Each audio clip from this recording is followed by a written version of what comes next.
ಶ್ರೀನಿವಾಸಪುರ ತಾಲೂಕಿನ ಚೆಲ್ದಿಗಾನಹಳ್ಳಿ ಗ್ರಾಮ ಪಂಚಾಯಿತಿಯಲ್ಲಿ 2024-25 ಕ್ರಿಯಾ ಯೋಜನೆ ಕುರಿತು ಗ್ರಾಮ ಸಭೆ ನಡೆಯಿತು. ಸದ್ಯ ಗ್ರಾಮ ಸಭೆ ಆರಂಭವಾಗುತ್ತಿದ್ದಂತೆ ಭಾರೀ ಗದ್ದಲ ಗೊಂದಲ ಉಂಟಾದ ಪರಿಣಾಮ ಪೊಲೀಸರು ಮಧ್ಯ ಪ್ರವೇಶಿಸಿದ್ರು. ಬಳಿಕ ಸಭೆ ಅಂತ್ಯಗೊಂಡಿತು. ಅಂದಹಾಗೆ ಸಭೆ ಆರಂಭಗೊಂಡ ವೇಳೆ ಕಾಮಗಾರಿ ವಿಚಾರದಲ್ಲಿ ಕಾಂಗ್ರೆಸ್ ಹಾಗೂ ಜೆಡಿಎಸ್ ಪರಸ್ಪರ ಅಡ್ಡಿಪಡಿಸುತ್ತಿರುವ ವಿಚಾರ ಪ್ರತಿಧ್ವನಿಸಿತು. ಈ ವೇಳೆ ಗ್ರಾಮ ಪಂಚಾಯಿತಿ ಸದಸ್ಯರು ಹಾಗೂ ಸಾರ್ವಜನಿಕರ ಮಧ್ಯೆ ಕಿತ್ತಾಟ ನಡೆಯಿತು. ಇದಲ್ಲದೆ ಕೆಲ ನಾಯಕರ ಕಿತ್ತಾಟದಿಂದ ಕಾಮಗಾರಿಗಳು ಸಂಪೂರ್ಣ ಸ್ಥಗಿತಗೊಂಡಿದೆ. ರಾಜಕೀಯ ನಾಯಕರ ಕಿತ್ತಾಟದಿಂದ ಸರ್ಕಾರಿ ಸೌಲಭ್ಯಗಳು ಸಿಗದೆ ಪರದಾಟ ನಡೆಸುವಂತಾಗಿದೆ ಎಂಬ ಆರೋಪಗಳು ಕೂಡ ಸಭೆಯಲ್ಲಿ ಕೇಳಿ ಬಂದವು. ಒಟ್ನಲ್ಲಿ ನಾಯಕರ ಕಿತ್ತಾಟದಿಂದ ಸಾರ್ವಜನಿಕರು ವಂಚನೆಗೆ ಒಳಗಾಗುತ್ತಿರುವುದು ವಿಪರ್ಯಾಸವಾಗಿದ್ದು, ಕೂಡಲೇ ಸಂಬಂಧಪಟ್ಟ ತಾಲೂಕು ಪಂಚಾಯಿತಿ ಹಾಗೂ ಜಿಲ್ಲಾಡಳಿತ ಅಧಿಕಾರಿಗಳು ಇತ್ತ ಗಮನ ಹರಿಸಬೇಕಿದೆ.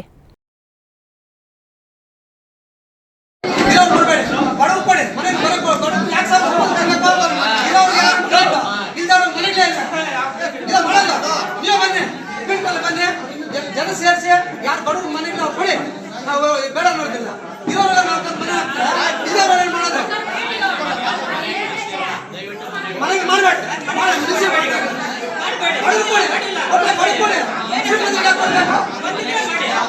ಪಾಪ ಕೆಲವರು ಮುಕ್ಕು ಸುಮ್ಮನೆ ಅವ್ರ ಮನೆಗಳೇ ಇಲ್ಲ. ಇರೋರಿಗೆ ಇದು ಅವ್ರ ಮನೆ ಎಷ್ಟು ಮನೆಗೆ ಹೋಗ್ತೀನಿ